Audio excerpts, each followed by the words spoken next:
Yes, students, 8th class, good morning. Chapter 3rd, Ruling the Countryside. पढ़ेंगे हम the problems. The application of the permanent settlement system did not have the desired effects.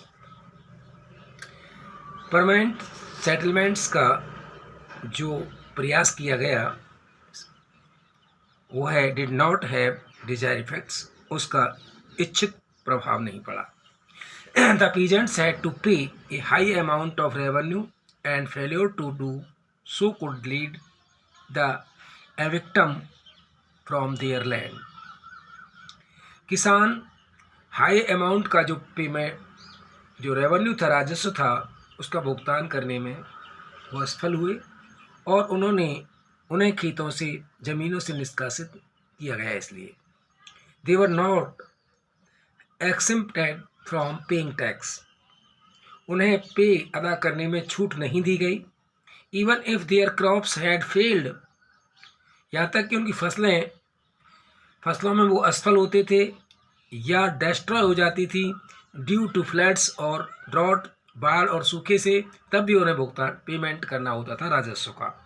The peasant often had to borrow money from the money lenders to pay their dues.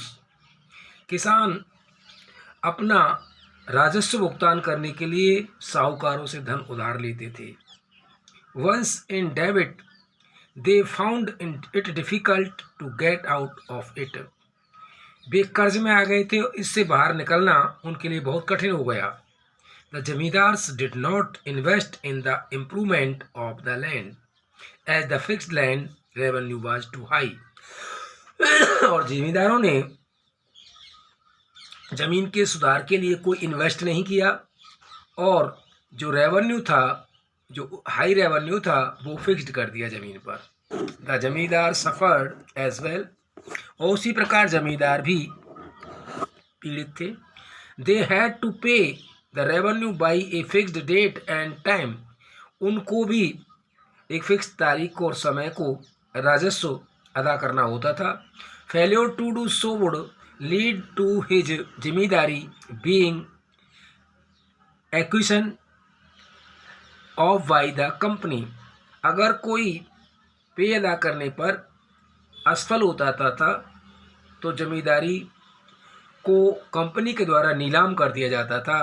The plight of the cultivators worsened subsequently under the system of permanent settlement. इस permanent settlement, स्थायी बंदोबस्त व्यवस्था के द्वारा cultivators को, किसानों को की दुर्दशा बहुत खराब हो गई थी.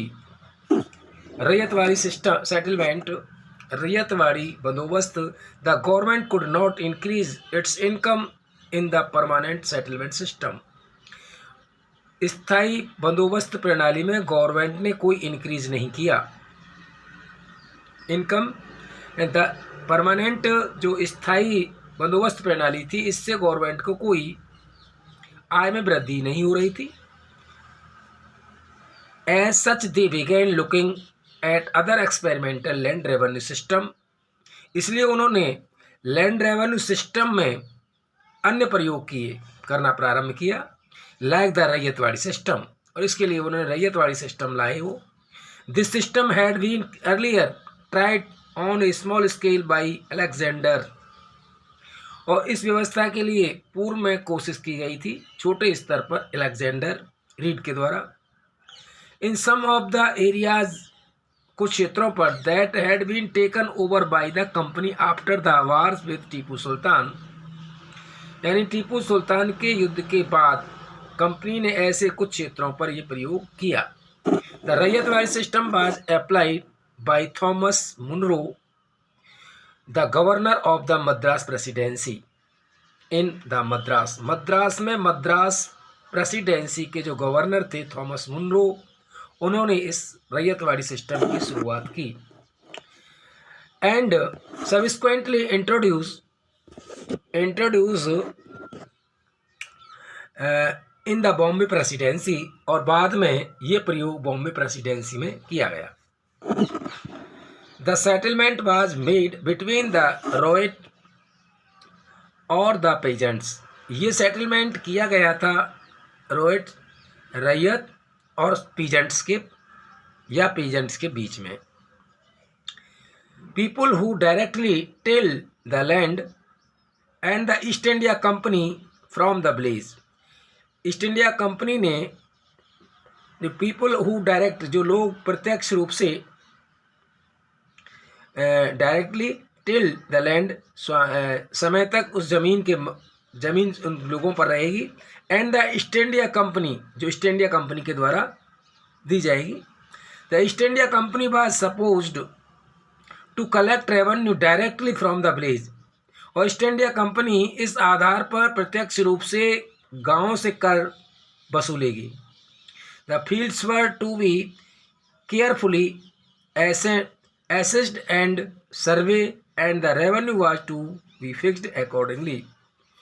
यानी खेतों का सावधानी पूर्वक निर्धारण किया गया, सर्वे किया गया और उस आधार पर उनका रेवेन्यू फिक्स किया गया, निर्धारित किया गया।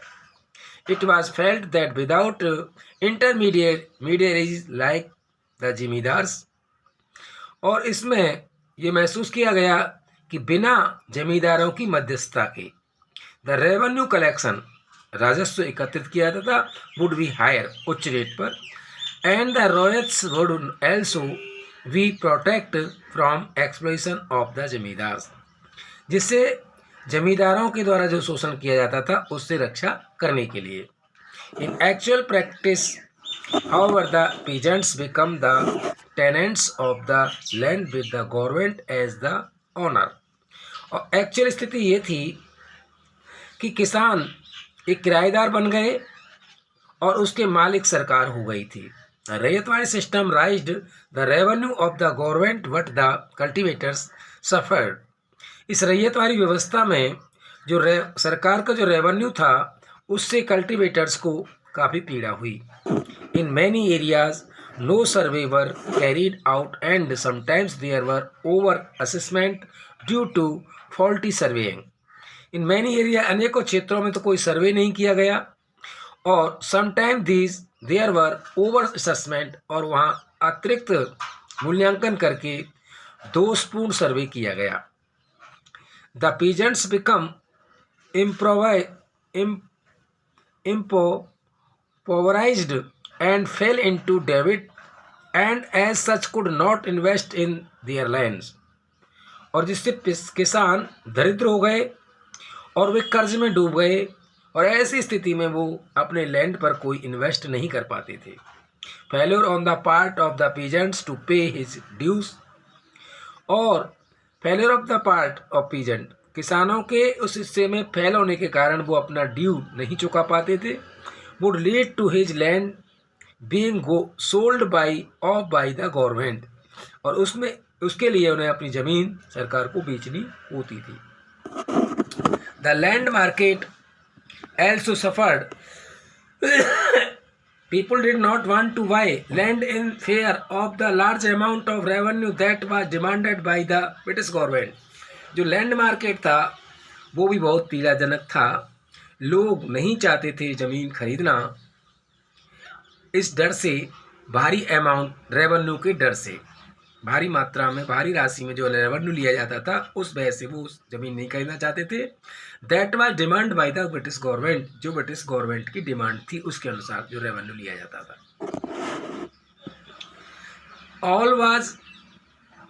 ऑल वाज नॉट वेल, सब कुछ ठीक ठाक नहीं था। After the new systems were imposed it was clear that all was not well with them with in a few years.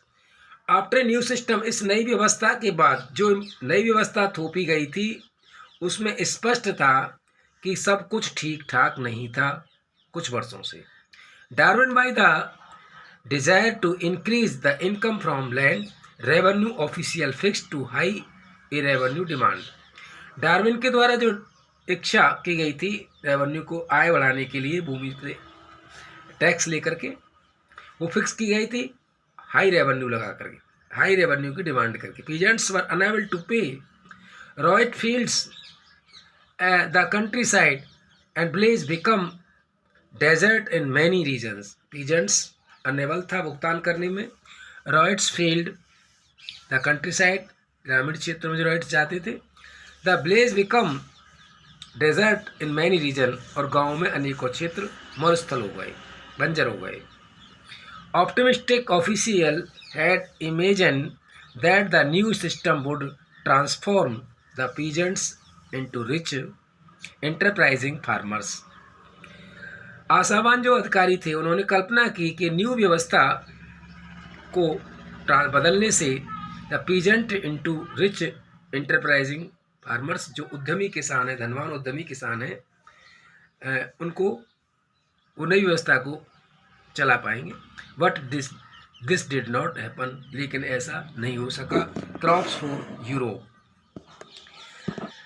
यानी यूरोप के लिए फसलें। The British realize that they could make the Indian peasants grow commercial और cash crop, many of which would serve as raw material for their industries. British अंग्रेजों ने महसूस किया कि वे भारतीय किसानों से व्यापारिक और नकदी फसल कराएंगे, मैनी ऑफ विच वुड सर्व, जिससे कि एक रॉ मटेरियल उनके उद्योगों के लिए मिलेगा।